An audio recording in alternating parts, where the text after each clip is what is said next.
maybe help bridge a techno shock gap for some of you who are scared stiff or baffled about how to go online and learn fast.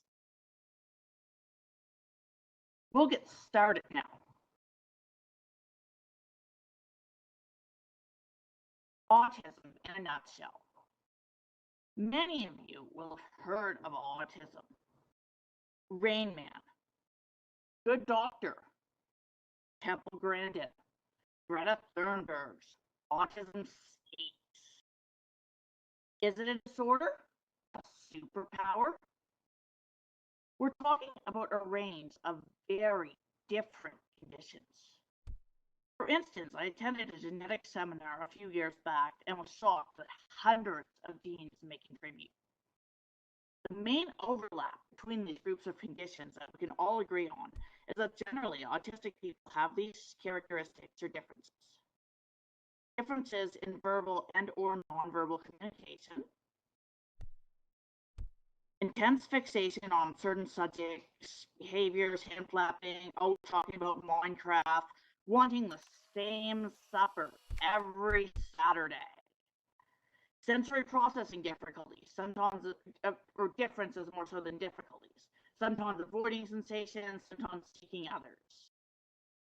In a nutshell, very different people with some overlap of traits. And yes, I do think there's some evolutionary benefits and drawbacks, and that's a whole other subject I'll get into sometime, maybe a future talk. Yeah. Stairway to STEM.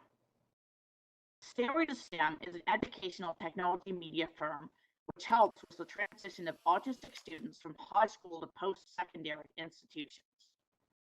I'm a content creator for the website, and my boss is the amazing Jessica Murray, who is a valued colleague and huge supporter. It is funded by the National Science Foundation in the United States of America.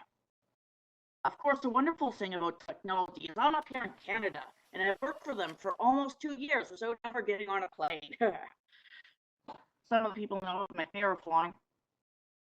STEM stands for science, technology, engineering, and math.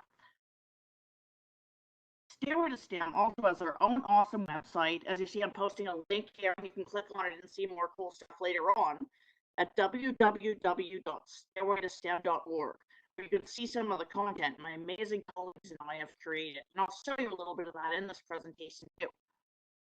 One thing I love about STS is it allows a bunch of field experts and stakeholders to get together and share information. The website combines a wealth of knowledge from autistic students, parents of students, along with university professors and administrators. Another useful thing about STS is their different formats. Lots of choice. For instance, this podcast with one of my collaborators on communication style and supporting students is available in both audio and transcript. This supports many abilities and preferred styles. I'm going to post some of these links later. Remote learning today. Remote learning is a new thing for many educators, and the recent rush for instructors to go online with minimal prep in the wake of COVID-19 has illustrated the challenge of winging it versus experienced online teachers. However, I hope some of this infrastructure sticks around after the pandemic. As the speaker this morning spoke about an education revolution happening during challenging times, I think we're going to see a little bit of positive change as a result of us being forced to make changes as well. Some people have worked with pen and paper for years and take longer to feel comfortable with the change. But you can do it. Just don't expect perfection right away. Like I said to some of my colleagues at Stairway to STEM this morning, I said SL is complex software, and if you can't figure out how to log on right away, take some time and learn it. And this morning, logging into the YouTube channel is just fine. You'll still be able to access it and I'll engage with your questions. Culture, neurodiversity, and adapting to preferred style. Communication can differ for many reasons. When working with students, instructors always have to be careful of format feedback, and this is an online or offline thing that happens in every class at all levels. My supervisor, Dr. Veronica Smith, actually talked to me once about how different cultures get feedback, and she studied in some of her work. She's at the University of Alberta and in educational psychology. And she spoke of how some cultures are very blunt and direct when they're getting to a point in explaining a subject, and how some give long, vague explanations and go off on more tangents instead of on a continuum. Also consider communication styles, and I've looked into this in my research as well. Some autistic people will struggle with eye contact, and that's a very much expected thing in an in-person setting in many cases.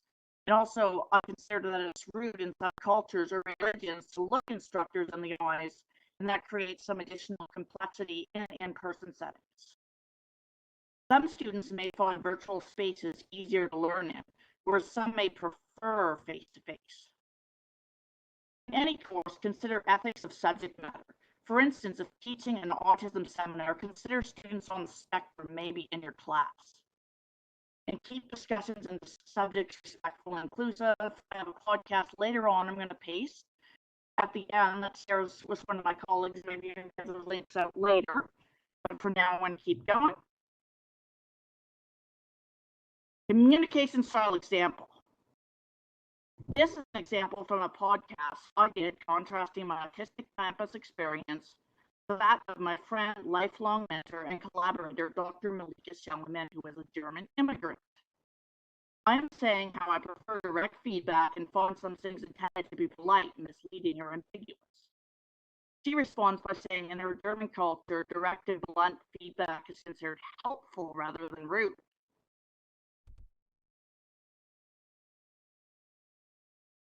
Barriers to in-person attendance. Off the feedback loop and back to distance ed. No more attendance. His lovely podcast was with me and an Indigenous community advocate, Shallon Blanchard. Another amazing friend, colleague, and advocacy collaborator who shares my values. She speaks of the challenge of going from a remote farming community to a city and struggling to learn the bus system. I speak of my challenges with perception and navigation and how it has put me in some risky situations in the past, such as being lost outside when it was -20 and not even knowing which part of the city I was in, or at a closed airport at 2 a.m. alone. If this conference wasn't online and was out of country, even pre-COVID era, there would be major safety concerns. This is my first time getting to speak at an out-of-country conference, thanks to technology and Second Life. Potential benefits of remote learning. I mentioned one personal story in the last slide, but here I'm going to be a bit more general with everything. You have control over the environment. For example, too loud, turn it down, too bright, you render flashing things. I don't see any of those flashing things anymore, but they are there for those who want them, and they won't drive me crazy with my sensory issues. In some cases, online classes may result in reduced absences. For instance, my sensory tolerance when I'm sick is very low. I'm actually getting over a nasty bug now, but I can often work remotely. But I end up with lots of absences compared to my peers for in-person things. Also, you can do some things with remote learning, like form group discussions where people can delay response times and can still engage in discussion. For instance, group notices or note cards allow this in Second Life. If in real time, text chat may help them with those issues with processing time, including those who struggle with turn-taking in conversation, also known as tend to talk over people in a real-time conversation or not to talk at all, especially if there's a large group. Or auditory processing. Some people, if there's a whole bunch of sound going on in the background, they can't make out what's being said. Now I'm going to look at some of the drawbacks to remote learning. In some cases, visual impairment or sensitivity to visual stimuli can make things like SL a challenge. And that's why I also strongly advocated for this to be streamed to YouTube and mentioned some alternate viewers as well. For instance, some people may have difficulties with symbol recognition and reading text, for example, dyslexia, That may be a barrier. Vertigo or motion sickness, for example, moving an avatar around in a 3D world, or quick motion or flashing things. Photosensitive epilepsy or migraines, for example, all these lights in this room, and people who suffer from migraines, this may be a challenge for them. Nystagmus and abnormal eye movements can create some difficulties with trying to track text and keep up with text. Some people, for example, individuals with intellectual disabilities, they need to have physical stimuli in front of them and learn by doing, and that's sometimes a little bit harder in a virtual environment. Have that transferability where they'll be able to transfer that from the virtual world into the real world. And there's also reluctance and fear of online situations in person versus pen or paper. Worries about academic cheating, porn, or other things, even if dated misconceptions from the old 2009 documentary on SL that everybody talked about in psych classes back then that shows only the negative side. I remember it being mentioned in every one of my psych classes back in 2010, the horrors of Second Life, and I hadn't even joined them. Making content accessible. Remember how in this last slide I mentioned people who are motion or photosensitive. Alternate viewers, which are mostly text, may help. I posted a couple links. Here's a link to one to check it out. There's Radagast. Also, mobile viewers may allow people to view things on a smaller screen or in only text. These are a bit dated, but they may serve accessibility purposes. There's Lumia and mobile grid client. Also, these mobile viewers can be viewed on smaller screens, which can sometimes help people who have migraines, nystagmus, vertigo, or even just no computer and just a phone or an old crappy PC, so they need to run SL off their phone. More ideas, all you innovative people. Teach users how to control their sensory environment, such as turn off flashing lights. Some technology exists, such as screen readers, and you can implement these into SL. A lot of talks like mine here, I provide a transcript of most of what I say. Also, a direct teleport for a talk or streaming to YouTube as I have may help people who are trying to figure out how in the world do I log into SL, or people with visual impairments or motor impairments who may have a hard time moving an avatar, or even a temperamental computer that just won't log into SL.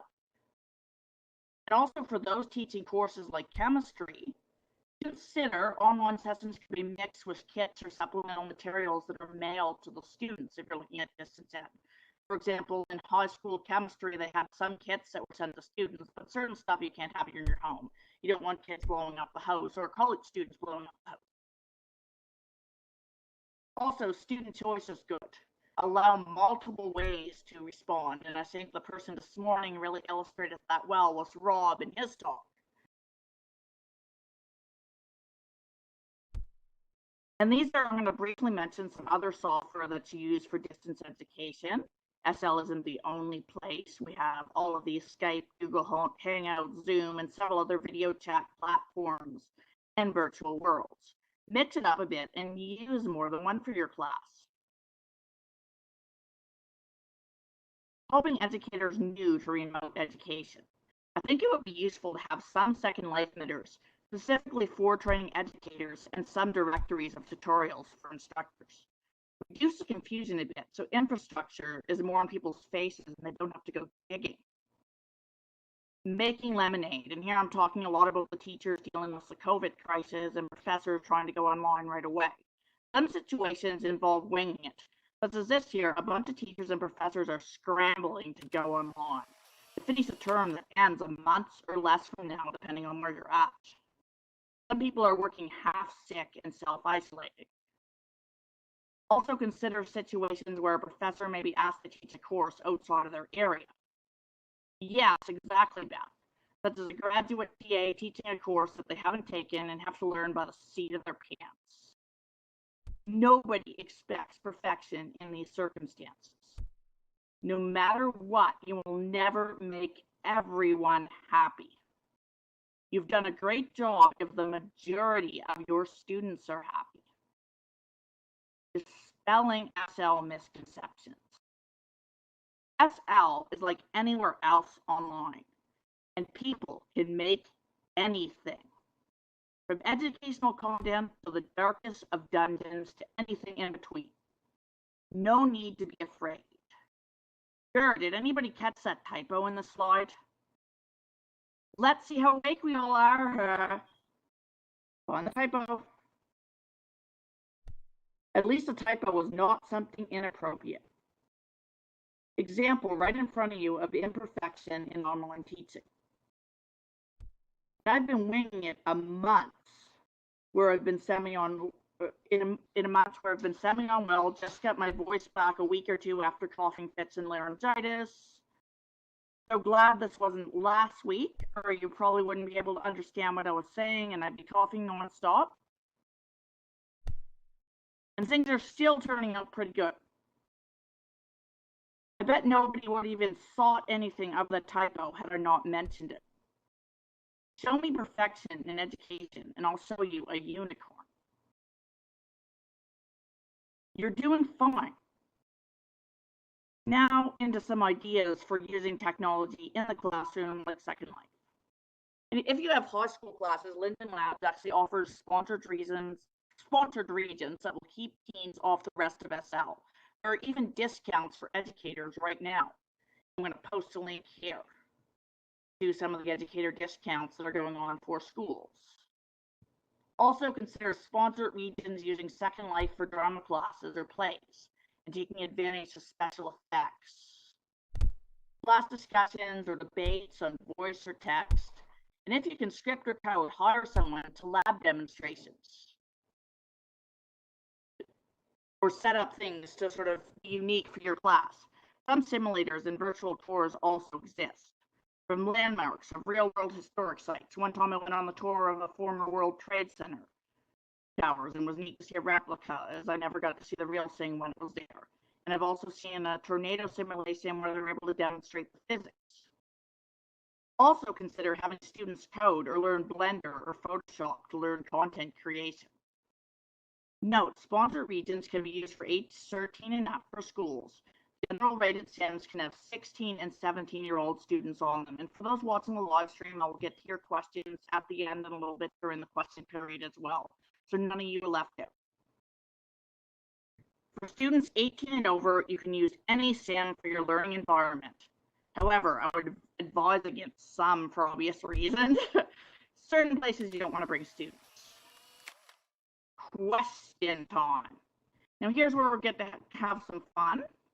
Because I'm going to say a little bit here. We're going to open the floor for discussions and questions. We're going to type the responses in local so everyone can see them and sort of have it on the same page. I'll speak in voice and let everyone else type. But I'm going to type in response to the YouTube comments. So first, we're going to start looking at course format. For example, for those of you who have taught online, let's hear your thoughts on what works best as timing and format of classes. Should you get everyone together at the same time? Should you have students work on their own and hand things in and respond in non-real time? The whole asynchronous or synchronous thing? How flexible on deadlines? And how much real-time interaction? We'll stay here for a minute or two, and then we'll go on to the next question.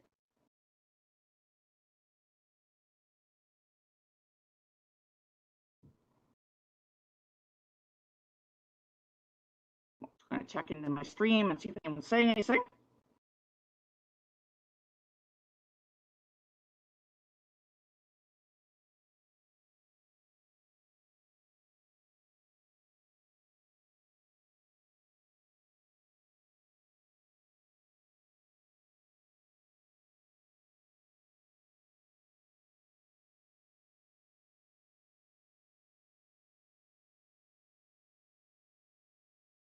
Someone on the live stream just said they would give their students a half credit on quizzes if they ever caught errors. And I think that teaches students critical thinking and to sort of pay more attention to the subject matter. And someone on the channel just asked me to turn up the volume slightly, so I'm going to do that and see if that makes things a little bit better. Check here, see if we have any questions here in local.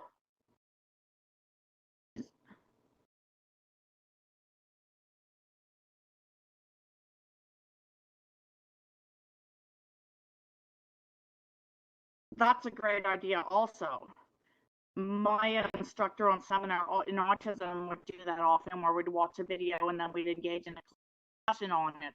Or one time in my undergraduate human sexuality, when we were having a debate, the instructor got us to read several articles before the debate, and then we came into class and we were supposed to pick an opinion and form a debate on an issue. Sort of like what Rob brought up this morning about having debates and being able to debate issues and disagree on topics. Our class was able to have a successful debate on abortion without students insulting each other. I actually have a link I'm going to share from that amazing instructor talking about that debate that I'm going to post in local right now.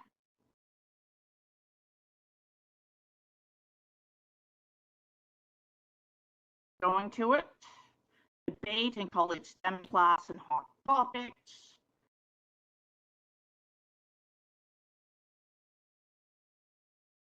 Also, my other current supervisor taught a seminar on autism, and often would have controversial autism subjects come up in the class, such as ABA therapy. And with me being a student on the spectrum in class, it created some interesting situations. And yes, that's a great idea, and often done in graduate school and in higher levels of undergrad. And I think it could be done a little bit more with K-12 as well.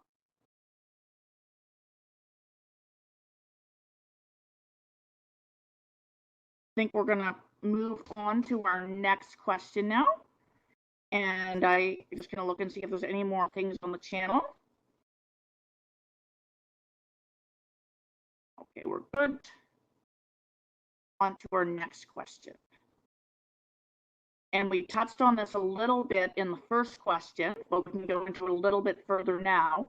Group projects for students when you're looking at online virtual worlds. And some people mentioned some ideas here, such as things for facilitating debates and discussing videos in class.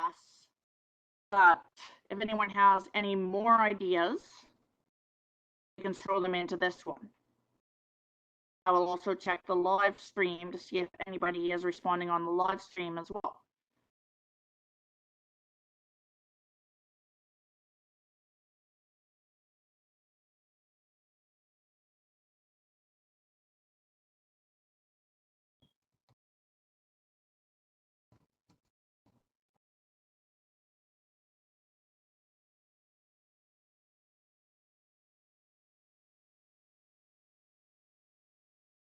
I guess that is a great idea to have group build projects, especially if you're in classes teaching coding and other skills at the same time as historic replicas or other things.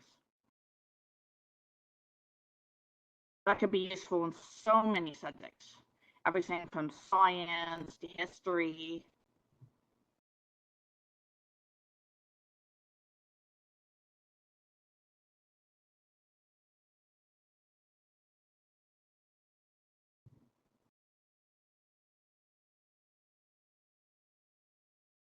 And like Rob spoke of this morning, having multiple ways to represent things. One thing I loved about my high school AP English teacher, even though this wasn't online, is that she would always allow us to have multiple ways of doing a project. We could do a paper, we could do a diorama, we could write a poem, we could do a video. And she wanted to see, and she made us choose a different option each time to make us show we could demonstrate the knowledge in multiple ways. Okay, I see Debbie Jo here. In an innovative class, we discussed what had to come first on the development of the automobile of electricity. So the kids, you sort of have them thinking in a project and expressing their thoughts, and sort of working about how things would go about in a logical, philosophical way, rather than just having them memorize how the car was created. I think that is great. And we're going to head on to the next question now, where we're going to look at students with disabilities and accommodations in remote settings. I'm curious about people's ideas and experiences and things they've run across. I've tried to accommodate for different things in this setting, including going on and being a bit of a nitpick about the light. And then, turn off those flashing lights. Those people that will give migraines or motion sickness to turn them off.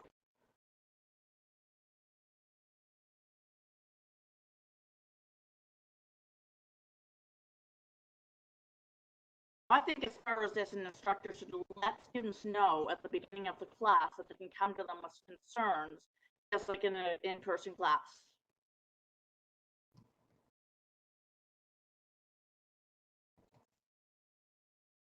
Or have it in the core syllabus. Because if no one's able to report concerns, there's nothing that really can be done without knowing. And what is a good number of students that works in groups? I think it all depends on the project. I was in a graduate teaching and learning class, and they often divided us up into groups by tables of like probably 2 to 5. They've also seen some whole class projects or things done well. Even things like university classes that use the clickers and have responses from like a couple hundred students, and then discuss the responses as an entire group.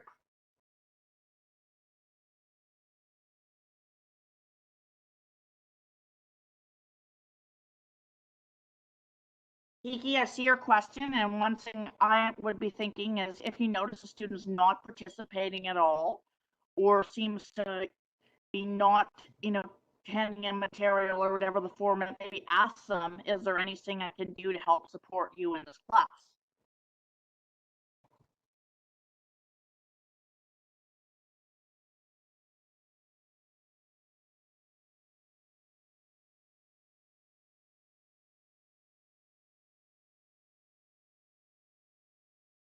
Ask them privately, and maybe students may not want to disclose a specific disability, but they may be able to say, this makes me uncomfortable, or sometimes even cultural differences can create a problem in a class.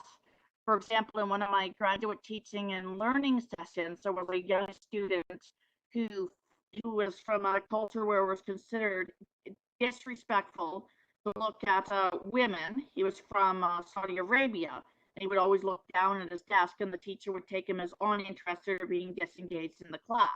So she pulled him aside and asked about it, and he explained that it was a cultural difference and that this was considered disrespectful, and that's why he wasn't doing it. But I think if you notice a student struggling, ask them in private what they need to succeed in the class. And this is advice from, my employers and my lovely mentor who does a wonderful podcast series on helping students and figuring out what the students need. And this one was done like a year and a half ago. There's a series of 3 of them. I'm actually going to paste these. I think this answers some of the questions, even though this is more in an in-person setting about communication styles. But one of the things he says is if you don't know what the student needs, go to the student and ask. So I think I'll put a disclaimer on that. She means to ask in private, not in front of the class.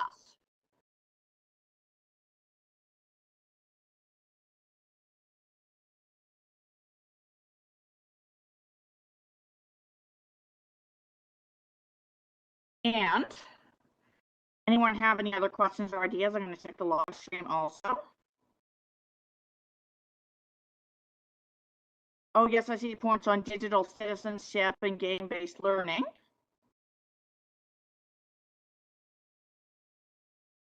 May I ask what you mean by digital citizenship, Sal?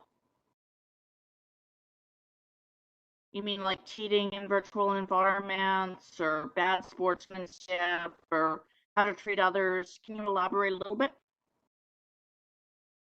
I'm asking that question from one of the questions from the YouTube channel where an individual, I'm going to paste a question in here so everyone can see it, because I think this would be a good one that needs a little bit more elaboration. I'm pasting it here in case anybody has any ideas on it.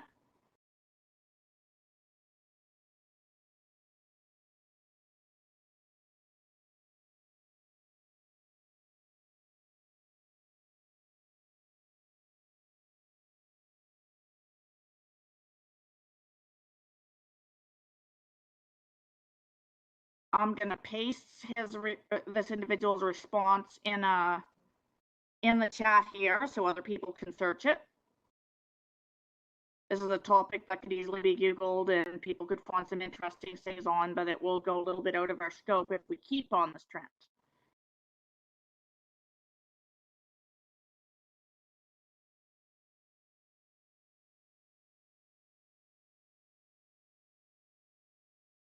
this explains it a little bit more in a term that will be more familiar to everybody here. So just gonna paste this.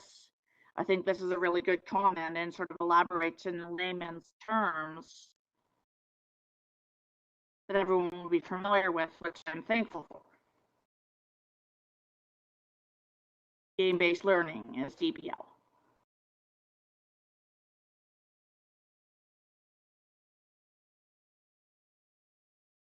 And thank you for this. Different programs and different organizations differ in terminology, so it's always good when you use acronyms to spell them out and explain them, because even within technology and virtual learning, there's a wide variety of differences in how people describe things.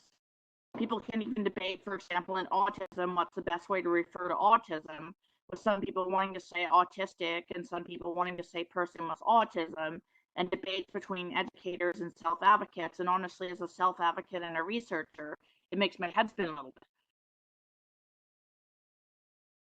And now we're going to go on to one more discussion question on remote exams and authentic learning, and then I have a couple little fun activities before the end.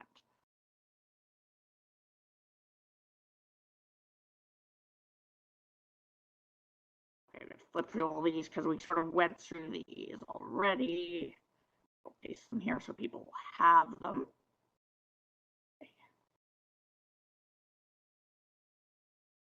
We're opening a little discussion on remote learning and exams, and the next one, our next activity, it shouldn't have went ahead like this. Always get some bloopers near the end.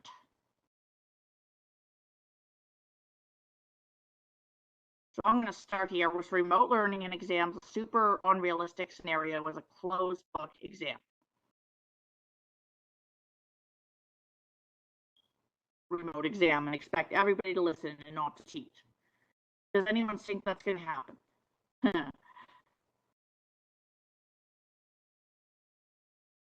And once again, the whole theme of imperfection and teaching, or I accidentally advanced that a speaker had, these things are going to happen, and your presentation is still overall going to go well. Don't be afraid to try things and be innovative. And does anyone have any ideas on remote exams, how to do like a final project or final paper in a way that would promote authentic learning? For example, one of the neatest things one instructor had for the students was to design our own exam question, and we were putting it together in a way that demonstrated our knowledge of certain aspects of the course. Or another individual that taught a course on youth and society had us write a health report on any specific issue with youth based on this Canadian magazine. Or in our research methods in psychology course, we got to do a research proposal that we would use for our honors project and a mock ethics application. Those are just some ideas I'm throwing out there.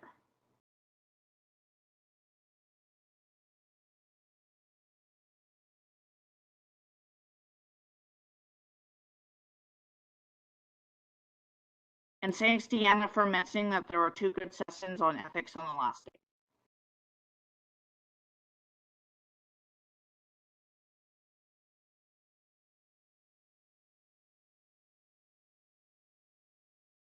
Fully agree on that one. And also I remember years ago, I'm not a big one on pushing handwriting in kids, but in grade 3, I used to be really pushed to go to the resource room and practice handwriting. And the teacher there said, you know, we don't want to use erasers because you want to keep your mistakes there on the paper to learn from them.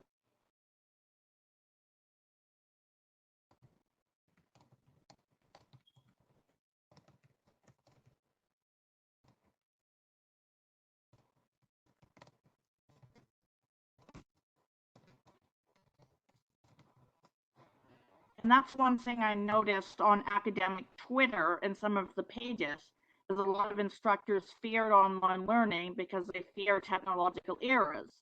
And they fear that if you make a mistake or say a word wrong or do something like I did a few minutes ago where I made the chat card go ahead, that somehow you've totally screwed up your presentation and it's irreversible. And everybody's going to walk away and say what a horrible presenter you are. Whereas in reality, they're probably not even going to remember that, and they're going to focus more on your topic.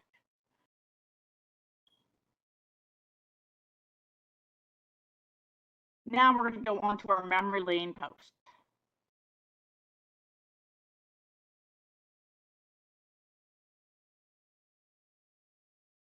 Okay, thank you.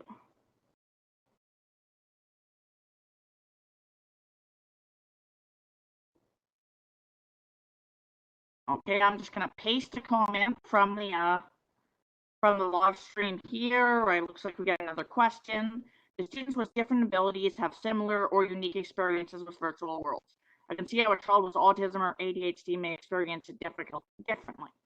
And I can speak as an individual on the spectrum that in some ways it gives me a little bit more chance to respond to things when I'm processing in text versus real-time processing, and sometimes I have control over the sensory environment, but also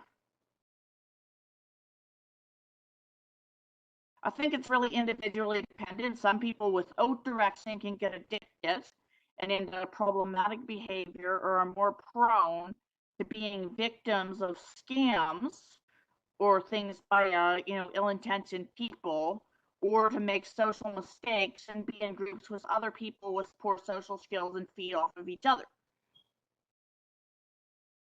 or to learn maladaptive coping mechanisms rather than seek out real life help. So there's some downfalls as well as good things, and it really varies on the individual and the situation. One thing that's really helped me is having family support and having mentors and things in my real life that would give me feedback on some of the situations that I experience, so I'd be able to think about things and learn from them. But did I go along perfectly and not get in any social trouble even as a young adult when I joined in my 20s? Honestly, the answer is no.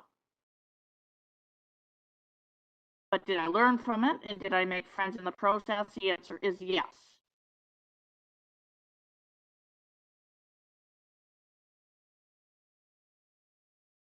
Yes, and I've always had a fascination with virtual babies and pets and with children's stories, and have enjoyed writing since I was a child. And in SL, I ended up creating some characters that I eventually used in a children's book that I'm piloting in real life classrooms. And the idea originally started in SL, which is quite neat. It was a story of a child adopted from Haiti and a child on the autism spectrum, and how they both struggled with the social culture of the school setting. These are all characters I made up, bots, not real people. But, a dynamic environment allowed me to create the idea and the concept. Now it's being tested in local schools with grade 2 to 6 students. And it's been quite a unique experience working in real schools versus online surveys and seeing how the kids respond to characters. And now we're going to take a little trip down memory lane. This slide, I'm going to paste this in local again, so we don't have the blooper. But does anyone remember? We're thinking way, way back to old software. Should leave us. I'm going to paste these first three, and then the speakeasy will take over again. If anybody looks back into the old days of technology, many of you guys here were students during the 90s or 2000s, and some of you long before that, as someone mentioned here, going to school in the 50s. So think about, for example, things like WebCT, which was on when I was an undergrad. Think about MSN Messenger in the 1990s. AOL, GeoCities websites, oh my gosh. Yahoo listservs, those ancient character Grolier encyclopedias before you could really search the net for things, or it was a huge deal to play a movie on a computer. Being a 90s kids in school and getting to play with Crayola art in computer class was like Crayola rock, and all the kids used to be totally excited and waste time when they got to play with that app. Crayola rock, and gosh, I can't sing. And if a smart-mouthed child in your life asked if dinosaurs still existed in those times. And now, thanks everyone, this has been a lot of fun. We don't have a lot of time left, and this is the last slide, but we can throw in a few last questions. As my 7th grade science teacher, Mr. Rogers, who didn't host a kids show or have a neighborhood, used to say, the only stupid question is the one not asked. Also, feel free to message me in world at zeppelin123 or my email address at llgilmour@ualberta.ca. And I'm also revamping my other social media right now, but it should be back up soon. And I'm going to keep things open for the last few minutes for random questions and go through the live stream and see if there's any last minute things. It looks like we've got 8 minutes to go.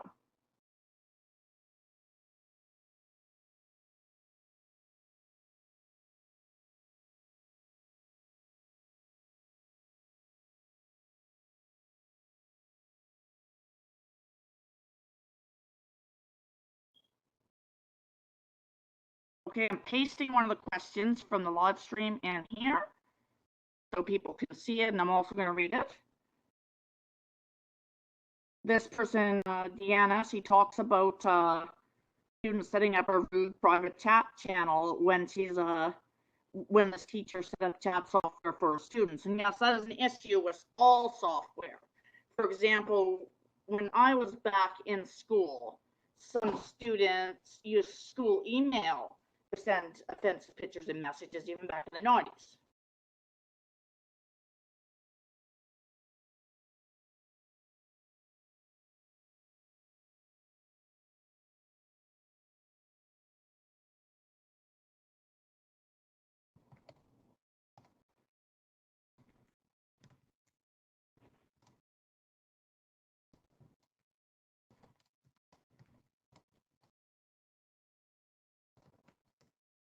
One 5th grade girl in my class accessed Playboy in 1995 and get kicked off the computers for the year. So really, that's nothing new, and that's always a problem. And even before the internet, kids pass nasty notes or use Polaroid cameras. Kids will always find ways to get in trouble.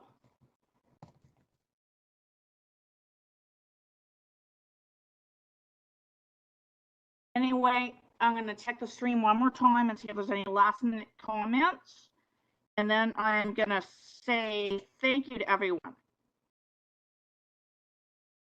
Oh, Stairway to STEM just has another question here. I'm going to take their question. I'm pasting it here. I can see that, Dina. Laura, can you talk a little bit more about some of the positive outcomes from the current movement, as most educators at least partially switched to remote learning?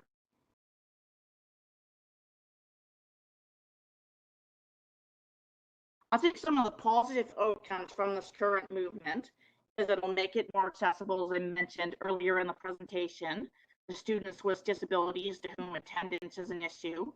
For example, like I mentioned earlier in my cases, like after the respiratory symptoms go away from any influenza-like illness, I will have sensory symptoms for weeks afterwards where I'd be able to attend something remotely and work from home. But it may be like, a couple of weeks before I feel well enough to be in a public place around other people. And I ended up, for example, with a lot of missed attendance. And in an online course, that wouldn't be an issue, or same if I was a distance ed instructor. And I think the same for high school and elementary school students. I think that is one of, and I also think in an online format, and this is something I've seen on academic Twitter outside of SL, there's a thing called Skype a Scientist that kids and families are getting into, where the scientists go on Skype and kids can talk to scientists all around the world and ask questions. And another cool thing I saw were some Indigenous community leaders were holding sessions where elders would teach things to children in our province. And parents from all over the province could turn in and their children could learn about some Indigenous history.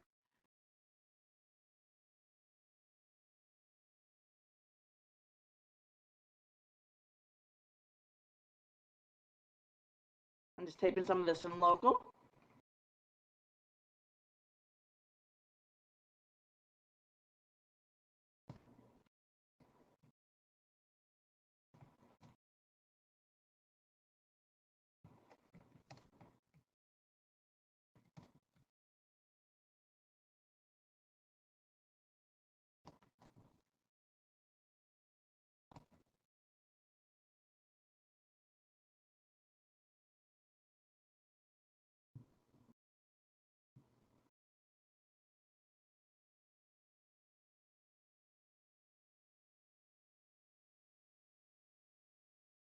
And I'm pasting the end of this live stream in here. This is my wonderful organization that's holding that Stairway to STEM handle, and I'm very thankful to them for coming. And it looks like we only have 3 minutes left, so we'll take any last questions, and then we're going to say have a great day, everyone, and shut this down.